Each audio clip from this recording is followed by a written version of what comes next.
Yana bir bor assalomu alaykum. Demak, O'zbekiston Respublikasi Fuqarolik kodeksini o'quv dasturi doirasida o'rganishni davom ettiramiz. Bunda bizga kerak bo'ladigan asosiy manba O'zbekiston Respublikasi Fuqarolik kodeksining ayrim moddalari. Biz onlayn darsimizning so'ngida vorislik masalasiga to'xtalganmiz va vorislik masalasiga bugun yana ham jiddiyroq to'xtalishimiz maqsadga muvofiq bo'ladi. Xo'p, demak, O'zbekiston Respublikasida vorislik masalasi qanday tartibga solingan?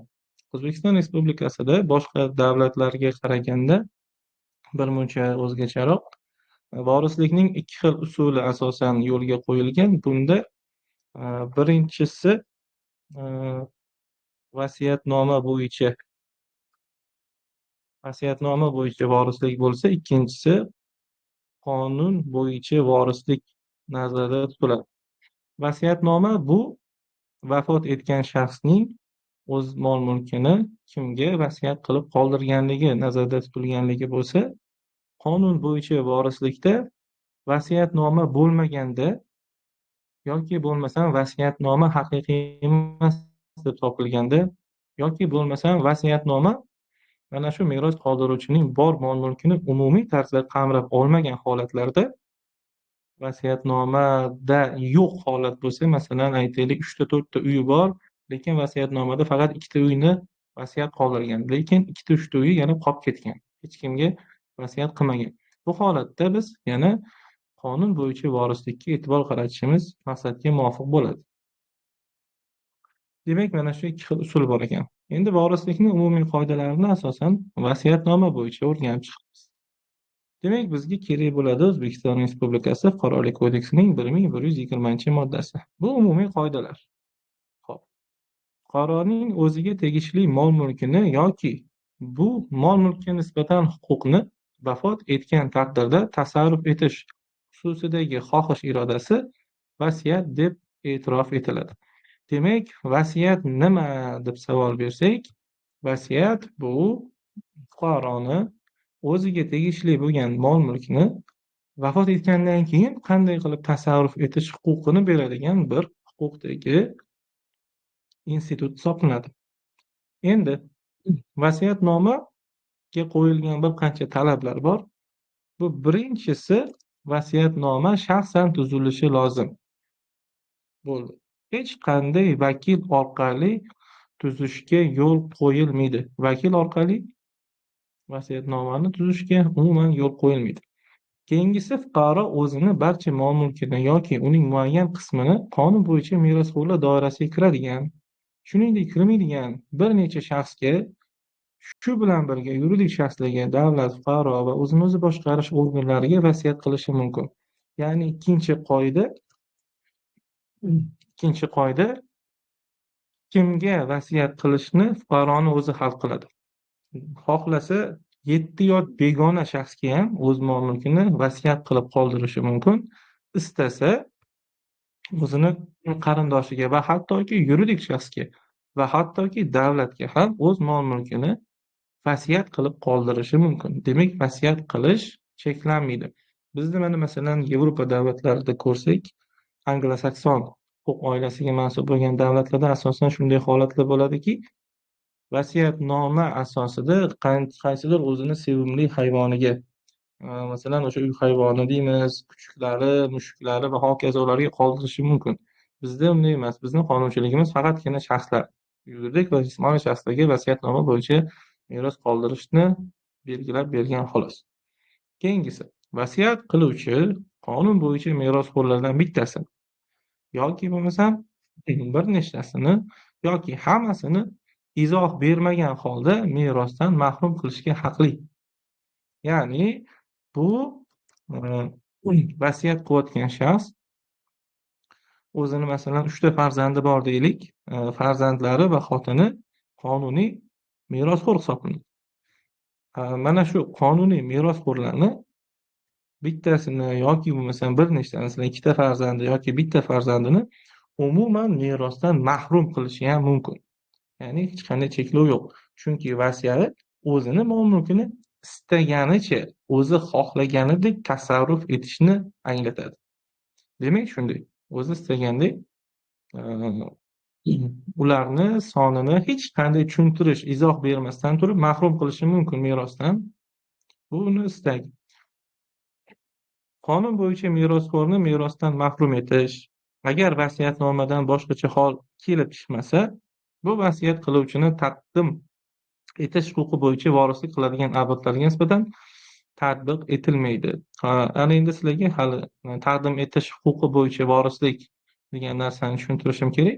Taqdim etish huquqi bo'yicha vorislik degani, masalan, bitta shaxs vafot etdi va uni vafotidan keyin masalan, oilani misol qilaylik, yaxshiroq tushunarli bo'ladi. Ota-ona bor va 3 ta farzandi bor. Bitta farzandi ota-onasidan ilgari vafot etdi va bundan keyin ota-onasi vafot etdi. Agar ana o'sha farzand tirik bo'lganida ota-onasidan qolgan merosni olgan bo'lar edi. Lekin u ota-onasidan avval vafot etgan. Shu holatda ota-onasidan qoladigan merosni endi vafot etgan farzandning farzandlari, ya'ni ular qonuniy merosxo'rlari teng taqsimlab olishi nazarda tutilyapti. Bunga yana hali batafsil to'xtalamiz, quyida keladi. Meros qoldiruvchi har qanday mol-mulk to'g'risidagi farmoyishni o'z ichiga oladigan vasiyatnoma tuzishga haqli. Demak, vasiyatnoma tuzishga haqli. Meros qoldiruvchi vasiyat qilayotgan paytda o'ziga tegishli bo'lmagan mol-mulk to'g'risida farmoyishni o'z ichiga oladigan vasiyatnoma tuzishga haqli. Agar meros ochilgan paytga kelib bunday mol-mulk unga tegishli bo'lib qolsa, tegishli farmoyish haqiqiy hisoblanadi. Qaranglar, mana bitta joyi bor, qonunchilikda mana yulduzcha bilan belgilab qo'yaylik. Vafot etgandan, mana masalan vasiyatnoma tuzyapti. Mana shu vasiyatnomada hali o'ziga tegishli bo'lmagan uy-joyni kimga qoldirishni aytyapti. Masalan, falonchi joyda joylashgan mana shu uyni mana shunga qoldiraman, mana shu katta o'g'limga qoldiraman yoki kichik farzandimga qoldiraman deb notarius orqali vasiyat tuzyapti, vasiyatnoma rasmiylashtiryapti va mana shu notarius orqali rasmiylashtirilgan vasiyatnomaga ko'ra, ya'ni shaxs vafot etdi. Vafot etayotgan paytda mana shu mol-mulk unga tegishli bo'ldi rostdan ham. Ya'ni unga hali tegishli emas edi vasiyat tuzganda. Lekin vafot etayotganda uyni sotib olishga ulgurgan edi. Bu holatda ham demak, mana shu vasiyatga kiritilgan huquq qoida haqiqiy deb hisoblanishi mumkin. Agar o'layotgan paytida, vafot etgan paytida mana shuni haqiqatdan o'ziga tegishli qilib olgan bo'lsa rasmiylashtirib. Meros qoldiruvchi vasiyatnoma tuzilganidan keyin uni istagan paytda bekor qilishi, o'zgartirishi erkin. Bekor qilish, o'zgartirish sabablarini ko'rsatishga majbur degan joyda yo'q qonunda. Masalan, bugun borib boshqacha, ertaga borib yana boshqacha, undan keyin yana borib boshqacha vasiyatnoma shakllantirishi mumkin. Meros qoldiruvchi o'zi vasiyatnomada merosxo'r etib tayinlagan shaxslarga o'z navbatida vafot etishlari ehtimoli bilan o'zlariga vasiyat qilingan mol-mulkni muayyan tarzda tasarruf etish xususida ko'rsatma berish majburiyatlarini yuklashga haqli emas. Ya'ni meros qoldirayotgan shaxs, masalan, onasi farzandiga qoldiryapti deylik. Onasi va farzandiga o'z navbatida vafot etishlari ehtimoli bilan o'zlariga vasiyat qilingan mol-mulkni muayyan tarzda tasarruf etish xususida ko'rsatma berish majburiyatini yuklashga haqli emas. Agar mabodo sanam o'lsang, uyni katta nevaramga qoldirasan deb farzandiga vasiyat qilishi mumkin emas ekan. Ya'ni vasiyat qilayotgan shaxs ham vafot etgandan keyin unga o'sha qanday vasiyat qilishni majburiyatini yuklash mumkin emas. Demak, vasiyatnomaning umumiy qoidasi mana shular. Kirishib oldik mavzuga. Bizda kuzatayotganlar bo'lsa kerak. Agar kuzatayotganlar bo'lsa, hozir mana shu so'roq belgisini tagida qoldiring. Yaxshimi? Ovozlar hammasi joyida yetib boryaptimi? Hop.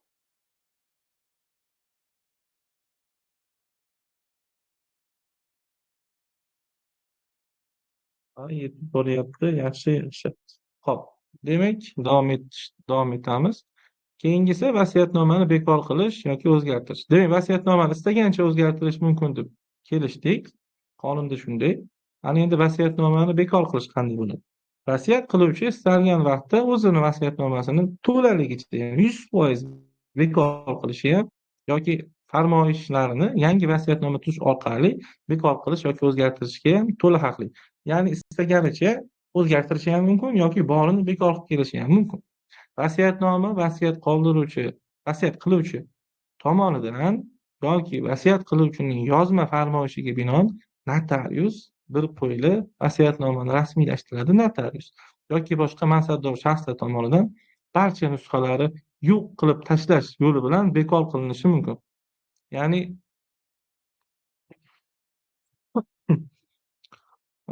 vasiyatnomani bekor qilishni so'raganda hamma nusxalarini yo'qotib tashlagan deb aytadi. Bo'lmasam ertaga vafot etganidan keyin o'sha qanaqadir nusxasini asos qilib mulkiyaga chiqishi mumkin kimdir. Yangi vasiyatnoma tuzish orqali oldin tuzilgan vasiyatnoma to'laligicha yoki uning keyingi vasiyatnomaga zid bo'lgan qismi bekor qilinadi. Demak, bitta vasiyatnoma tuzdi, ertasiga borib yana bitta vasiyatnoma tuzdi. Demak, eski vasiyatnoma o'z kuchini yo'qotadi. Agar eski vasiyatnomada boshqacha qoida, yangi vasiyatnomada boshqacha qoida bo'lsa, masalan, bitta uyga alohida vasiyatnoma, keyin ikkinchi uyga alohida vasiyatnoma tuzgan bo'lsa, bu holatda ikkita vasiyat ham o'zini kuchida qolaveradi. Chunki ular bir-biriga zid emas. Agar vasiyat qiluvchi tomonidan keyingi vasiyatnoma o'z navbatida bekor qilingan yoki o'zgartirilgan bo'lsa, yangi vasiyatnoma tuzish orqali to'laligicha yoki qisman bekor qilinishi va vasiyatnoma qayta tiklanmaydi. Ya'ni o'sha bekor qilingan vasiyatnoma qayta tiklab bo'lmaydi deb aytmoqchi. Vasiyatnomani sir saqlanishi.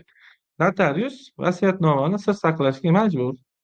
Vasiyatnomani tasdiqlovchi boshqa mansabdor shaxs, biz bilamiz, masalan, qamoqxona mudiri va hokazolar ham vasiyatnomani tasdiqlashi mumkin ayrim vaziyatlarda.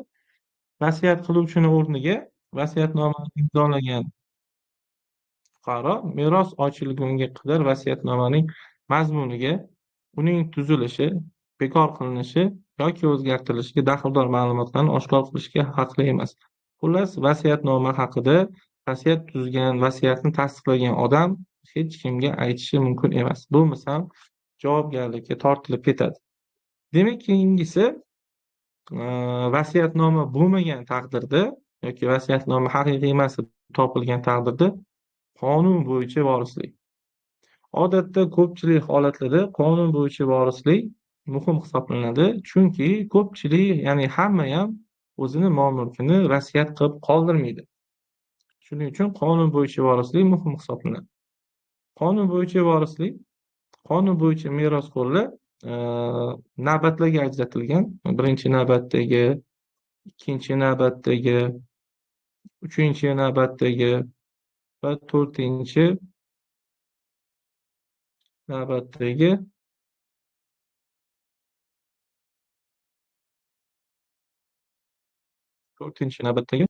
va hamda 5-navbatdagi merosxo'rlarning navbati mana shunday belgilangan. Xo'p, ana endi qonun bo'yicha vorislik farzandlikka olingan shaxslar ham hattoki mana birinchi navbatdagi merosxo'rlarga tenglashtirilgan farzandlikka olingan shaxslar, shuningdek farzandlikka oluvchi shaxslar ham mana shunday qarindosh deb hisoblab tenglashtirilgan. Farzandlikka olingan va ularning avlodlari olingan farzandlikka olingan shaxsning ota-onasi hamda buva-buvilari, aka-uka, opa-singillari vafot etganidan keyin qonun bo'yicha meros olmaydilar. Xo'p, buni sizlarga tushuntirishim kerak. Qaranglar. Agar masalan bitta shaxs, mana masalan A shaxs vafot etsa, A shaxsdan keyin meros uni farzandi B shaxsga o'tadi. B shaxs ham bo'lmasa, keyin C shaxsga o'tadi. Agar C shaxs ham bo'lmasa, keyin D shaxs, ya'ni navbat bo'yicha ketaveradi. Endi tasavvur qiling, mana bu B shaxs farzandlikka olingan shaxs.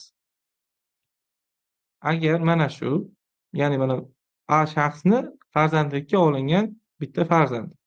Bunaqa holatda bo'ladigan bo'lsa, A shaxsni vafot etgandan keyin yoki bo'lmasa mana B shaxs vafot etgandan keyin A shaxsni mulki mana bunga o'tishi kerak qoida tariqasida. Ya'ni mana bu shaxs, B shaxs merosni oldin qo'lga kiritmasdan vafot etsa, ya'ni bu birinchi o'ldi, keyin uni ota-onasi o'ldi. Mana shunaqa holatda bo'ladigan bo'lsa, ya'ni bunda to'g'ridan-to'g'ri mana bu A shaxsdan C shaxsga o'tib ketishi kerak. Yoki bo'lmasa mana bu holat yo'q. Ya'ni farzandlikka olingan farzandi ham vafot etgan. Merosxo'r mana bu farzandlikka olingan farzandidan bo'lgan nevara yoki evarasi. Bu holatda qonunchilik aytyaptiki, mana bu ikkalasi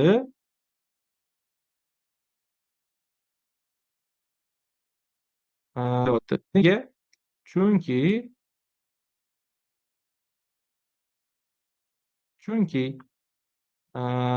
farzandlikka olingan shaxs bilan farzandni bir-biridan farqi bor. Faqatgina farzandlikka olingan shaxsni o'zi meros olishi mumkin, lekin uni nevaralariga o'tmaydi. Agar farzandlikka olingan shaxs vafot etgan bo'lsa yoki yo'q bo'lsa, uni nevaralari meros olish huquqidan mahrum etiladi. Lekin o'zi meros olishi mumkin. Endi mana shu farzandlikka olingan shaxs bo'lmasdan oddiy farzand bo'lsa, mana bu C bilan D ham meros olish huquqiga ega bo'ladi. Qisqasi mana shunday tushuntirish beryapti mana bu moddaning 3-qismi. Farzandlikka olingan shaxs ota-onasi hamda buvilari, aka-uka, opa-singil farzandlikka olingan shaxs va uning avlodlari vafot etgandan keyin qonun bo'yicha meros olmaydilar. Ya'ni mana bu dalcha ketgan taqdirda ham hech kim meros olmaydi bu avloddan deb belgilab beryapti qonunchilik. Xo'p. Endi meros bo'yicha farzandlikka olingan qonun bo'yicha merosxo'r har bitta navbati faqatgina mana shu navbat bo'lmasa, masalan, birinchi navbatdagi birorta odam yo'qmi? Keyin ikkinchi navbatga o'tamiz. Ikkinchi navbatdagi odam ham yo'qmi? Keyin uchinchisiga o'tamiz. Ya'ni masalan, A shaxs o'tdi. A shaxsning birinchi navbatdagi merosxo'ri bormi? Yo'q bo'lsa, ikkinchi navbatdagilarni chaqiramiz. Ikkinchi navbatdagi ham yo'q bo'lsa, uchinchi navbatda. Uchinchi navbatda ham bo'lmasa, to'rtinchi, unda ham bo'lmasa, beshinchi navbatda. Endi kirish imtihonlarida qanday tayyorgarlik ko'rish kerak? Mana bu shaxsni masalan birinchi navbatdagi vorislarni aniqlang, ikkinchi navbatdagi vorislarni aniqlang, uchinchi navbatdagi vorislarni aniqlang degan savollar bo'lishi ehtimoli juda ham yuqori. Shuning uchun asosiy e'tiborni qaysi shaxslar nechinchi navbatdagi vorislik huquqiga ega ekanligiga qaratish kerak. Demak, buni hozir navbat bilan mana bunday qilib yozib chiqamiz. Demak, birinchi o'rinda bolalari yoki farzandlikka olingan shaxslar. Ikkinchisi er yoki xotin.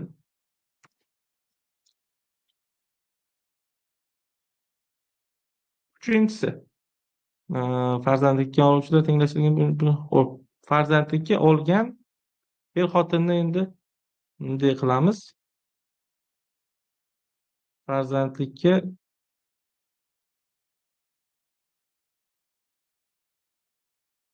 Farzandlikka olganlar ham.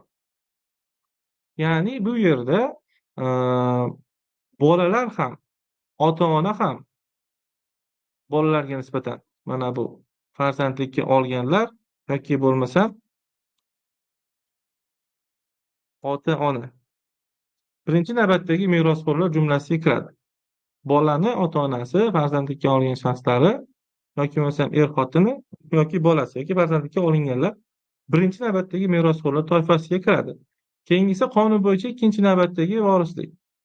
Qonun bo'yicha ikkinchi navbatdagi vorislik faqat mana bu shaxslar birinchi toifadagi, birinchi navbatdagi vorislik bo'lmagan taqdirda inobatga olinadi. Bu meros qoldiruvchini tug'ishgan hamda ota-onasi bir yoki ota-onasi boshqa aka-uka, opa-singillari, shuningdek uning ham ota ham ona tarafdan bobosi yoki buvisi yoki teng ulushlarda qonun bo'yicha ikkinchi navbatdagi vorislikka ega bo'ladi. Demak, birinchi o'rinda mana bunday qilamiz. Xo'p, tug'ishgan hamda ota bir ona boshqa aka-ukalari va opa-singillari, shuningdek uning ham ota ham ona tarafdan bobosi va buvisi teng ulushlarda ikkinchi navbatdagi merosxo'r. Demak, mana shu uh, uchta toifa ikkinchi navbatdagi merosxo'rlar hisoblanar ekan. Endi keyingisi uchinchi navbatdagi vorislik. Qonun bo'yicha uchinchi navbatdagi vorislik tug'ishgan amaki. Bunda uchinchi navbatdagi vorislikka birinchi o'rinda tug'ishgan amakisi, tog'asi, ammasi, xolasi teng ulushlarda uchinchi navbatdagi merosxo'r vorislik huquqiga ega bo'ladi. Bu shaxslarni yaxshilab eslab qolishni maslahat beramiz. Keyingisi to'rtinchi navbatdagi vorislik. Endi uchinchi navbatdagi birorta bir qarindoshi ham yo'q ekan. O'tib ketgan, masalan, o'lgan shaxs A, farzandi ham, eri ham, xotini ham yo'q, ota-onasi ham yo'q. Tug'ishgan aka-uka, opa-singillari, buvisi, bobosi ham yo'q u shaxsni. Keyin uchinchisiga o'tamiz. Amakisi, tog'asi, ammasi yoki xolasi bormi, yo'qmi? Shunga qaraymiz. U ham yo'q. Ana endi u holatda, ya'ni bu ham bo'lmagan holatda endi to'rtinchi navbatdagi vorislikka qaraymiz. To'rtinchi navbatdagi vorislik aytilyaptiki, 6-daraja ham shunga kiradi deb aytilyapti. Bu degani qarindoshi nazarda tutilyapti. Ya'ni ota, farzand, nevara, evara deb sanasangiz 1, 2, 3, 4 qilib qarindoshlik darajasini sanab ketasiz. Shu 6-darajali qarindoshgacha ruxsat beryapti. Meros qoldiruvchining 6-darajagacha bo'lgan boshqa qarindoshlari qonun bo'yicha 4-navbatdagi vorislik huquqiga ega bo'ladi. Bunda yaqinroq qarindosh uzoqroq qarindoshga nisbatan ko'proq imtiyozli huquqqa ega bo'lishi mumkin. 4-navbatdagi vorislar teng ulushlarda meros olishadi. Qonun bo'yicha 5-navbatdagi voris bu mehnatga qobiliyatsiz boqimlar. Ya'ni 5-navbatdagi merosxo'r vorislik huquqiga ega bo'lishadi. Bu kamida 1 yil shaxs bilan birga yashagan, mehnatga layoqatsiz va uni qaramog'ida bo'lgan shaxslar nazarda tutiladi bu yoqda. Hop. Hop, bu yoqda menga yozgan savol berishgan ekan. Darsimizga aloqasi yo'q savol ekan lekin. Hop. Bitta yaxshi o'rgatdi. Ekran qotyapti. Yo'q, ekran qotmayapti. Internetimiz juda ham a'lo. Xo'p, taqdim qilish huquqi bo'yicha vorislik. Taqdim qilish huquqi bo'yicha vorislik bu degani taqdim qilish huquqi, hozir aytdim, meros oladigan shaxs meros qoldirayotgan shaxsdan avval vafot etsa, ya'ni otadan avval o'g'il o'lib qolsa, o'g'lini merosxo'rlari, ya'ni o'g'lini xotini, o'g'lini farzandlari bobodan qolgan merosni otasiga tegishli bo'lgan qismini olishi taqdim qilish huquqi bo'yicha vorislik hisoblanadi. Masalan, taqdim qilish huquqi bo'yicha vorislik qonun bo'yicha merosxo'r meros ochilguniga qadar, ya'ni mana bu meros ochilishi ana bu shaxsni vafot etishi nazarda tutiladi. Ya'ni meros ochilguniga qadar vafot etsa, meros olayotgan shaxs, unga tegishli ulush uning avlodlariga o'tishini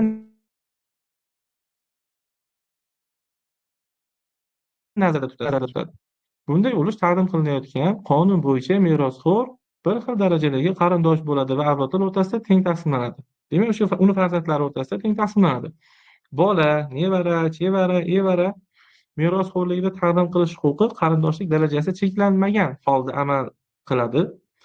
Yon qarindoshlik bo'yicha merosxo'rlikda taqdim qilish huquqi bo'yicha meros qoldiruvchining tug'ishgan aka-ukasi, opa-singillari nomidan uning jiyanlari yoxud meros qoldiruvchining tug'ishgan amakisi, tog'asi, xolasi nomidan uning amakivachchalari, tog'avachchalar va amakivachchalar, xolavachchalar ega bo'lishadi.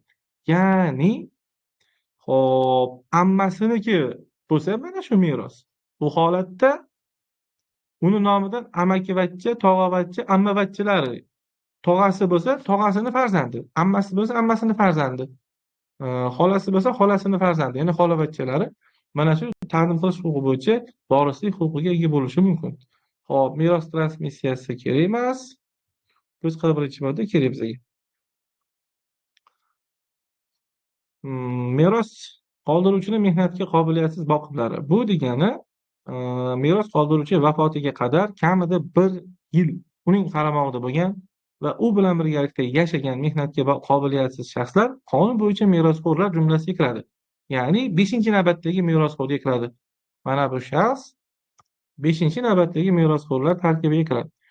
Qonun bo'yicha boshqa merosxo'rlar bo'lgan taqdirda mehnatga qobiliyatsiz boqimlar vorislikka chaqirilayotgan navbatning merosxo'rlari bilan birgalikda meros oladilar. Bu yerda sal tushuntirishim kerak. Bularga shunaqa imtiyoz berilgan, 5-chi navbatdagi merosxo'rlarga imtiyoz berilgan. Ular 1-chi navbat bo'lsa ham, 2-chi navbat bo'lsa ham, 3-chi navbat bo'lsa ham kelib merosni olishlari mumkin. Lekin ular kelib merosni olishayotganda 4dan 1 qismidan oshib ketishi kerak emas olinayotgan meros. Ya'ni masalan tasavvur qiling, A shaxs va uning 2ta farzandi bor. Xotini yo'q A shaxsning. A shaxs vafot etdi, 2ta farzandi va uni bitta mana bu mehnatga qobiliyatsiz 1 yil qaramog'ida bo'lgan boqimi bor. Endi boqimiga mana shu merosdan qolgan merosdan 4dan 1 qismini beramiz va qolgan 4dan 3 qismini bitta shaxsga, ya'ni 2ta farzandiga bo'lib beramiz. Bu holatda mana bu mehnatga qobiliyatsiz bo'lgan shaxslarni boqimlarini nima deydi, huquqlari qonun bilan shunaqa imtiyozli tarzda kafolatlangan. Xo'p, demak, merosni navbati, e'tibor qaratishimiz kerak bo'lgan narsalar mana shulardan iborat. Mana bu moddalarimiz bizga faqatgina mana bu joyi kerak. Er-xotinni meros olish huquqi, chunki bu bizda oila huquqi bilan ham bog'liq masala. O'quv dasturida bor, lekin qolgani kerak emas. Mana bu qonun bo'yicha merosxo'r muhofaza qilinishi va hokazolar kerak. Meros olishda erning xotinning huquqi. Vasiyatnoma yoki qonun bo'yicha er-xotinga tegishli bo'lgan vorislik huquqi uning meros qoldiruvchi bilan nikohdagi holatiga bog'liq boshqa mulkiy huquqlariga, shu jumladan nikohda bo'lib birgalikda orttirilgan mulkiy mol-mulkning bo'lgan qismiga nisbatan mulk huquqiga daxl qilmaydi. Bu degani er-xotinning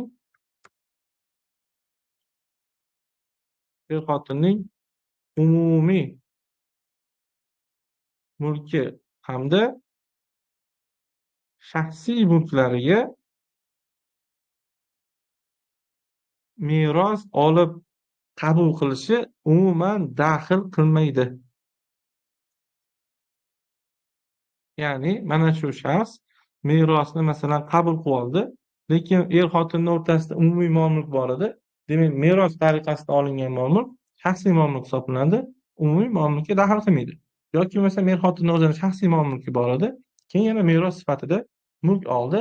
Bu o'sha er-xotinning shu paytgacha bo'lgan shaxsiy yoki umumiy mulklariga nisbatan ham umuman daxl qilmaydi. Ya'ni ularni mana shunday huquqlarini buzmaydi hamda umuman ularga daxl qilmaydi. Xo'p, demak, mana sizlar bilan umuman mana majburiyatni bajarilishi, majburiyat haqida umumiy tushunchalar, fuqaroni muomalalar yoqadi, emansipatsiya holati, fuqarolar, jismoniy shaxslar, yuridik shaxslar va hokazolarni ko'rdik. Bu bizni fuqarolik qonunchiligimizni o'quv dasturi doirasidagi qismi edi. Oxirida ozgina borisi qolgan edi. Undan tashqari mana mehnat kodeksini ham ko'rdik. Qaysi holatda necha soat ishlashi, masalan 15-16 yosh haftasiga 24 soat, 16-18 yosh haftasiga 36 soat, haftasiga 24 soat, 6 kunlik bo'lsa 4 soat, 5 kunlik bo'lsa 5 soat, o'qish davrida yarimga qisqarishi, 16 soat, 16 va 18 yoshli haftasiga 36 soat ishlaydi, 6 kunlik ishda 6 soat, 5 kunlik ishda 7 soat 30 daqiqa o'qish davrida buni yana yarimga qisqarish haqida umumiy qoidalarni o'qib o'rgatdim o'tgan safar. Demak, mana shunday. Xo'p. Demak, sizlar bilan onlayn kursimizni muvaffaqiyatli yakunladik va albatta onlaynchilarga bir va'da qilganmiz test haqida. Onlayn o'tayotganlarga albatta bitta testni ham taqdim etamiz. Hop, bizda demak, onlayn darsimizda ishtirok etganlar nisbatan ko'p bo'ldi, chunki kanalda o'tdik. Onlayn darsimizni so'nggisini ham muvaffaqiyatli yakunlab oldik. Bu endi bizni faoliyatimizdagi dastlabki onlayn kurs edi. Xo'p, qisqaroq bo'ldi, chunki biz qolganlarini hammasini o'qib qo'yganmiz, o'rgatib qo'yganmiz. Xo'sh, feedback olursangiz